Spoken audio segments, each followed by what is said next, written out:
الحمد لله. بسم الله الرحمن الرحيم. ألف لام ر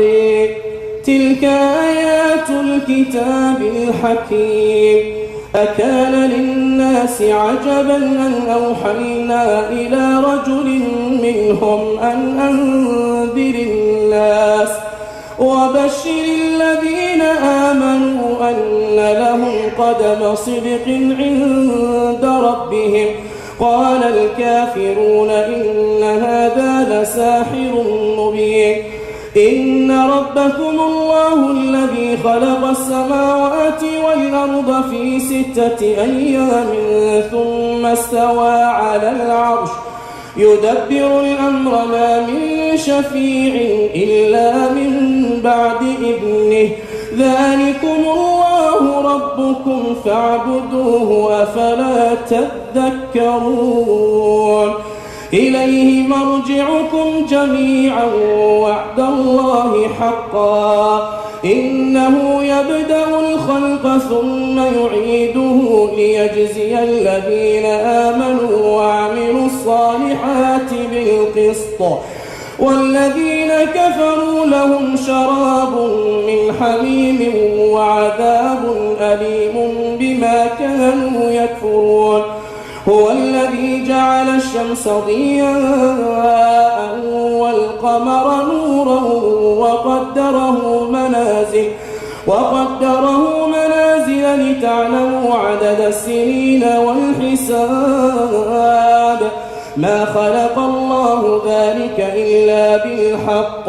نفصل الآيات لقوم يعلمون. إن في اختلاف الليل والنهار وما خلق الله في السماوات والأرض لآيات لقوم يتقون. إن الذين لا يرجون لقاءنا ورضوا بالحياة الدنيا واطمأنوا بها والذين هم عن آياتنا غافلون أولئك مأواهم النار بما كانوا يكسبون. إن الذين آمنوا وعملوا الصالحات يهديهم ربهم بإيمانهم تجري من تحتهم الأنهار في جنات النعيم. دعواهم فيها سبحانك اللهم وتحيتهم فيها سلام وآخر دعواهم أن الحمد لله رب العالمين.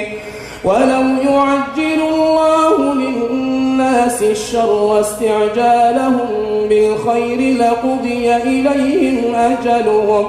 فنذر الذين لا يرجون لقاءنا في طغيانهم يعمهون. وإذا مس الإنسان الضر دعانا لجنبه أو قاعدا أو قائما فلما كشفنا عنه ضره مر كأن لم يدعنا إلى ضر مسه. كذلك زين للمسرفين ما كانوا يعملون. ولقد أهلكنا القرون من قبلكم لما ظلموا وجاءتهم رسلهم بالبينات وما كانوا ليؤمنوا كذلك نجزي القوم المجرمين. ثم جعلناكم خلائف في الأرض من بعدهم لننظر كيف تعملون. وإذا تتلى عليهم آياتنا بينات قال الذين لا يرجون لقاء نأت بقرآن غير هذا أو بدله. قل ما يكون لي أن أبدله من تلقاء نفسي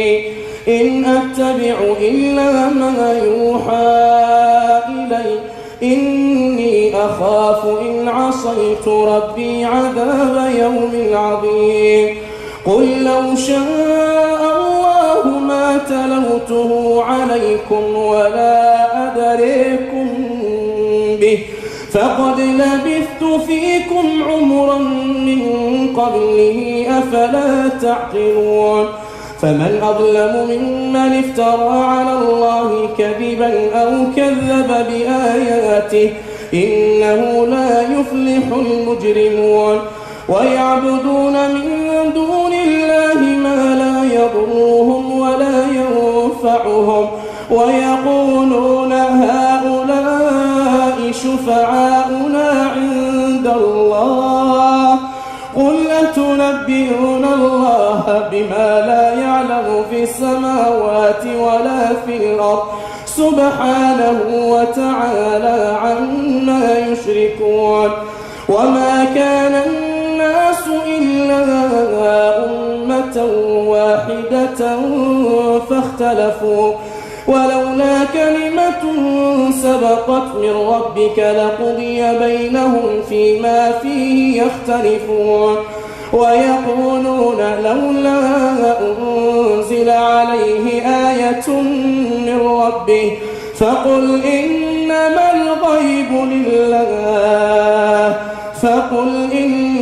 الغيب لله فانتظروا إني معكم من المنتظرين وإذا أذقنا الناس رحمة من بعد ضراء مستهم إذا لهم مكر في آياتنا قل الله أسرع مكرا إن رسلنا يكتبون ما تمكرون هو الذي يسيركم في البر والبحر حتى إذا كنتم في الفلك وجرين بهم بريح طيبة وفرحوا بها جاءتها ريح عاصف وجاءهم الموج من كل مكان وظنوا أنهم أحيط بهم دعوا الله مخلصين له الدين لئن أنجيتنا من هذه لنكونن من الشاكرين فلما أنجاهم إذا هم يبغون في الأرض بغير الحق يا أيها الناس إنما بغيكم على أنفسكم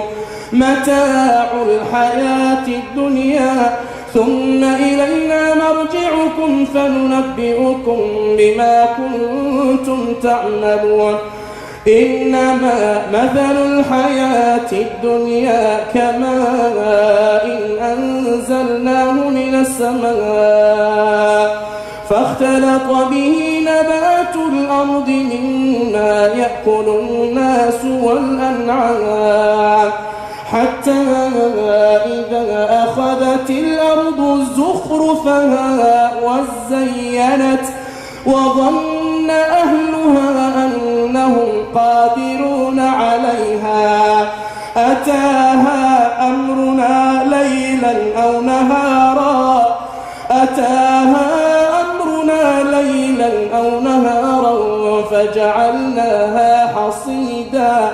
فجعلناها حصيدا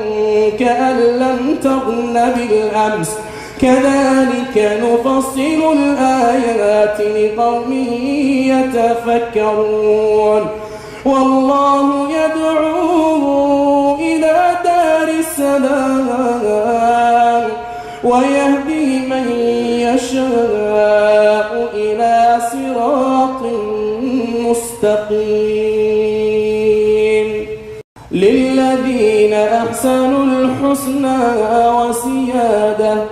للذين أحسنوا الحسنى وزيادة ولا يرهق وجوههم قتر ولا ذلة أولئك أصحاب الجنة هم فيها خالدون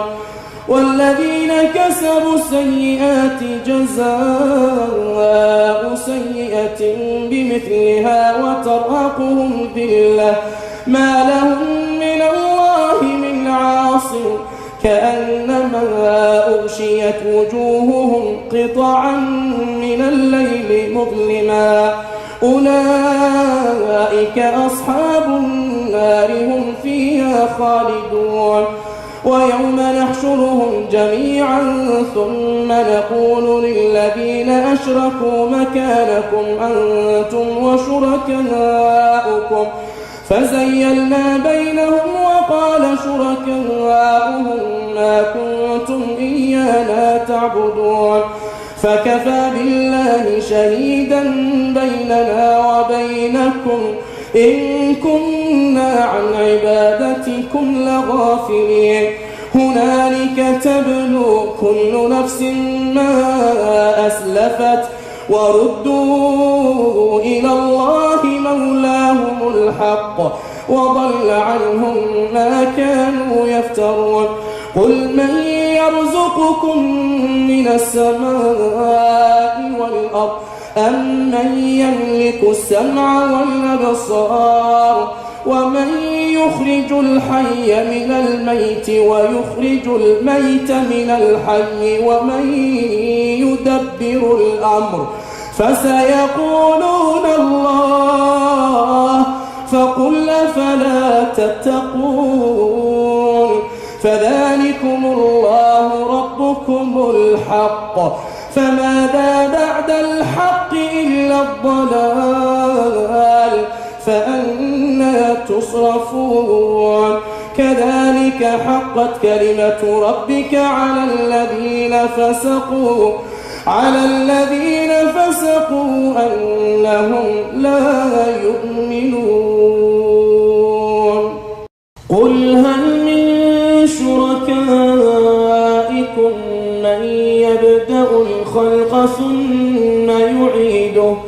قل الله يبدأ الخلق ثم يعيده فأنى تؤفكون قل هل من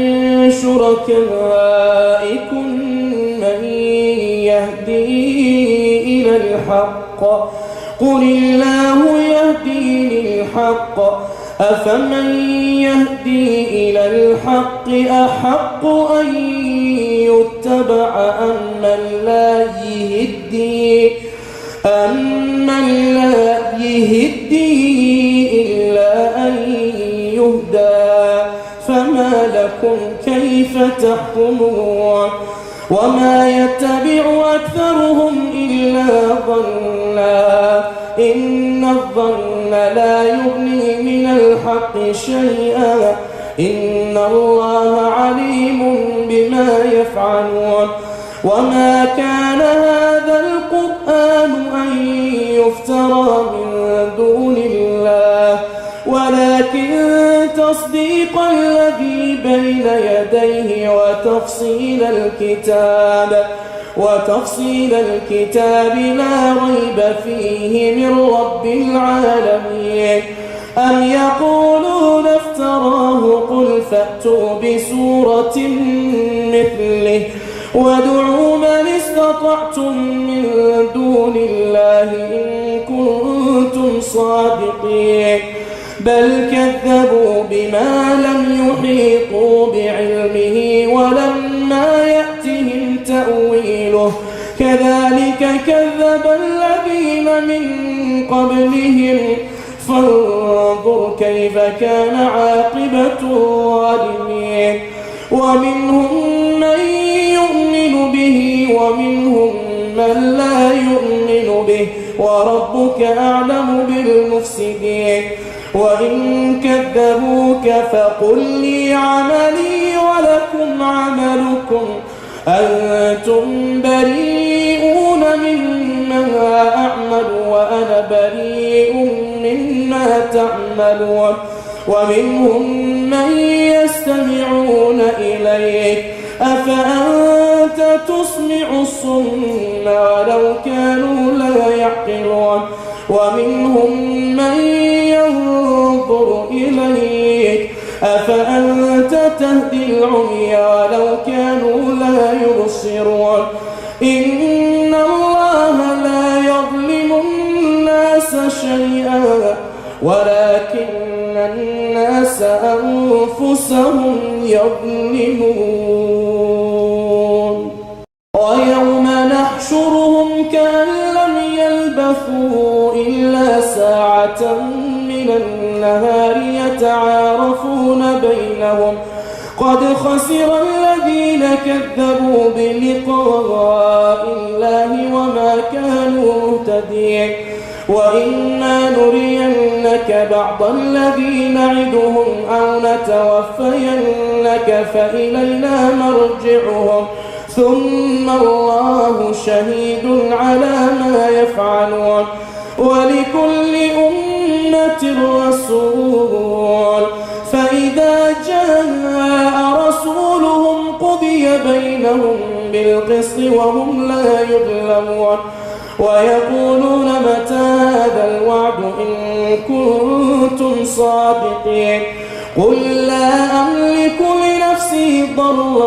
ولا نفعا إلا ما شاء الله لكل أمة أجل إذا جاء أجلهم فلا يستأخرون ساعة ولا يستقدمون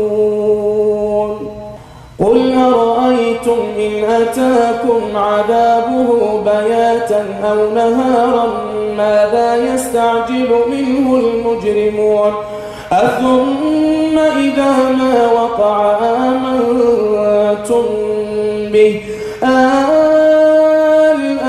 وقد كنتم به تستعجلون ثم قيل للذين ظلموا ذوقوا عذاب الخلد هل تجزون إلا بما كنتم تكسبون ويستنبئونك أحق هو قل إي وربي إنه لحق وما أنتم بمعجزين ولو أن لكل نفس ظلمت ما في الأرض لافتدت به وأسروا الندامة لما رأوا العذاب وقضي بينهم بالقسط وهم لا يظلمون ألا إن لله ما في السماوات والأرض ألا إن وعد الله حق ولكن أكثرهم لا يعلمون هو يحيي ويميت وإليه ترجعون يا أيها الناس قد جاءتكم موعظة من ربكم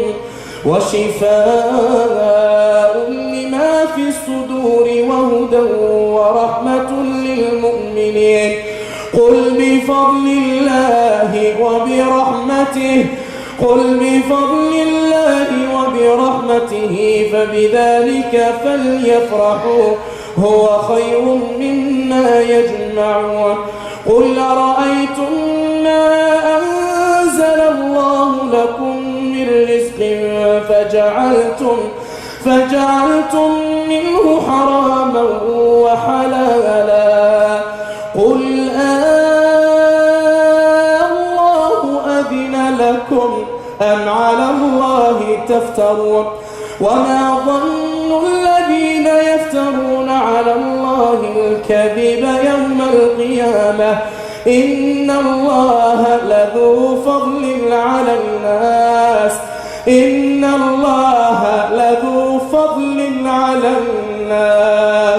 ولكن أكثرهم لا يشكرون وما تكون في شأن وما تتلو منه من قرآن ولا تعملون من عمل إلا كنا عليكم شهودا إذ تفيضون فيه وما يعزب عن ربك من مثقال ذرة في الأرض ولا في السماء ولا أصغر من ذلك كتاب مبين ألا إن أولياء الله لا خوف عليهم ولا هم يحزنون الذين آمنوا وكانوا يتقون لهم البشرى في الحياة الدنيا وفي الآخرة لا تبديل لكلمات الله ذلك هو الفوز العظيم ولا يحزنك قولهم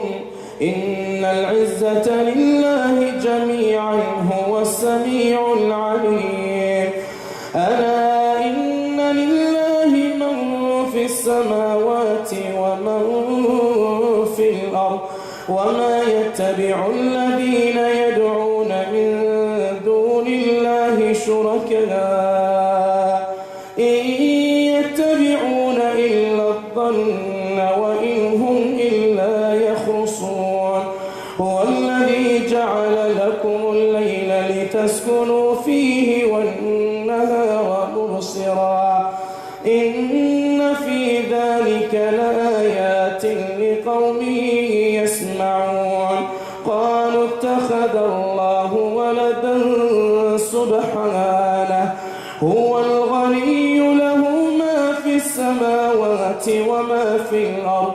إن عندكم من سلطان بهذا أتقولون على الله ما لا تعلمون قل إن الذين يفترون على الله الكذب لا يفلحون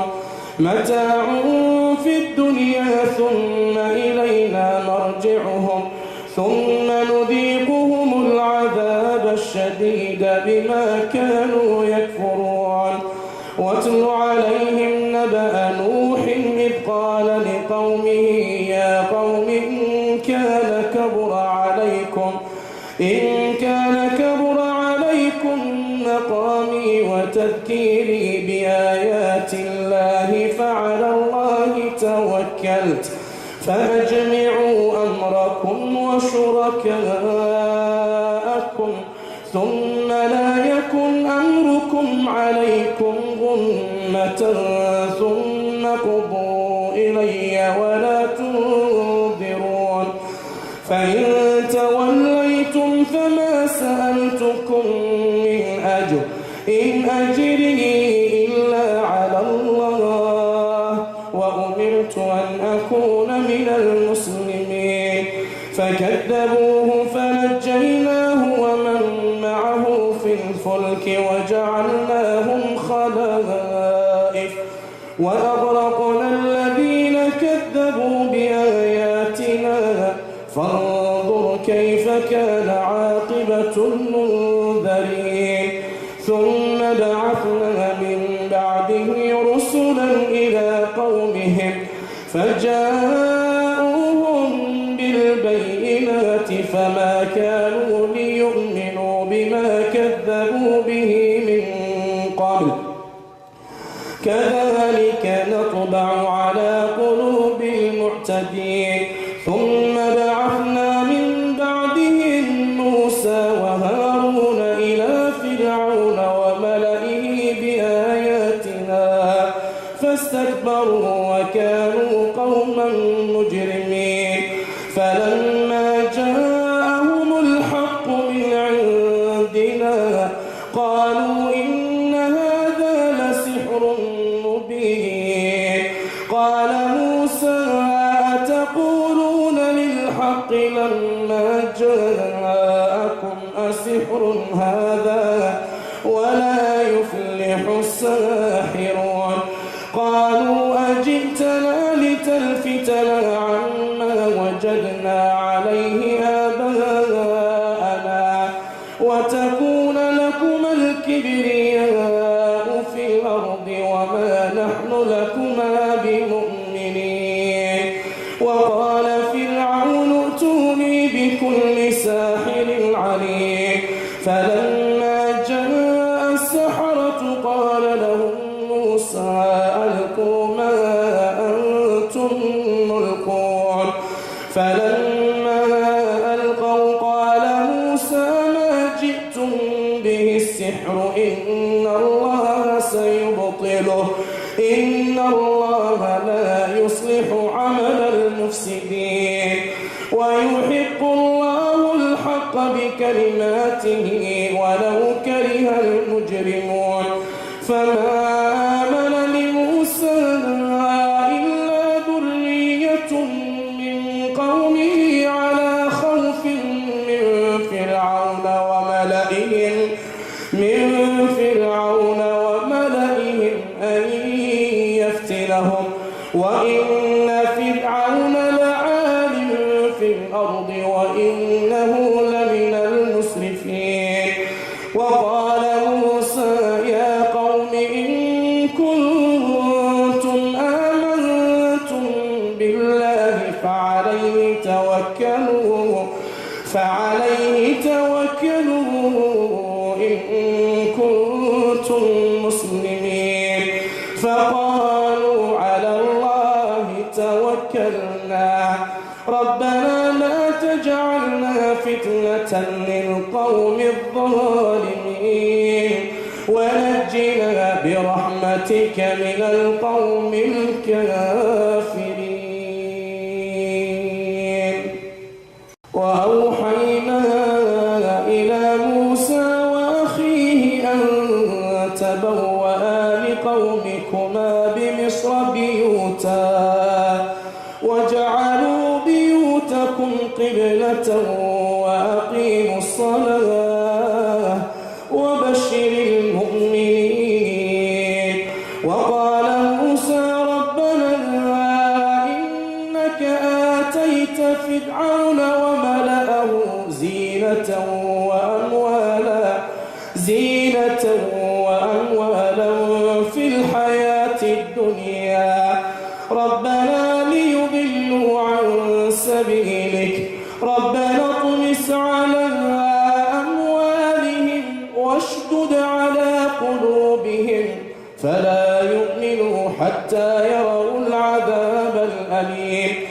قال قد أجيبت دعوتكما فاستقيما ولا تتبعان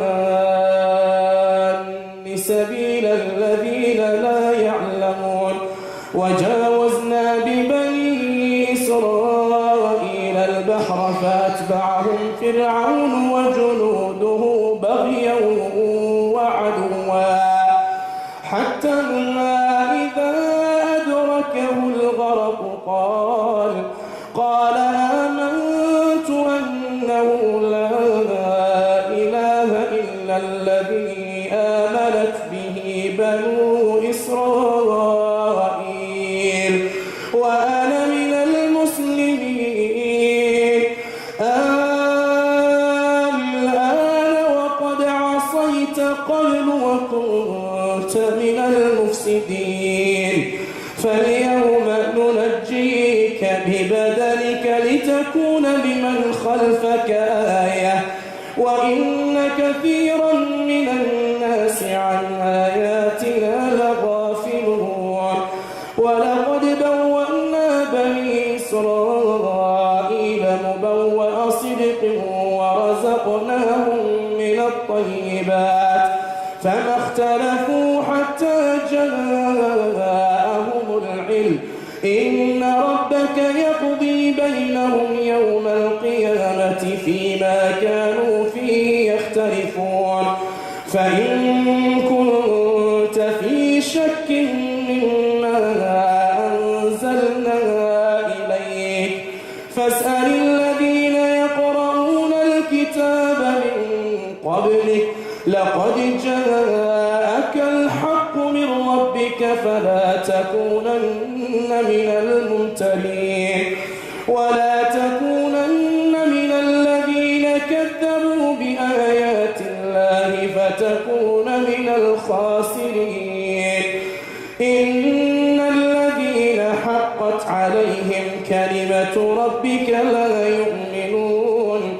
ولو جاءتهم كل آية حتى يروا العذاب الأليم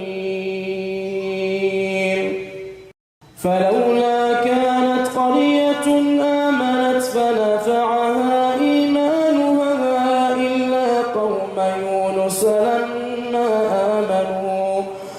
فكشفنا عنهم عذاب الخزي في الحياة الدنيا ومتعناهم إلى حين ولو شاء ربك لآمن من في الأرض كلهم جميعا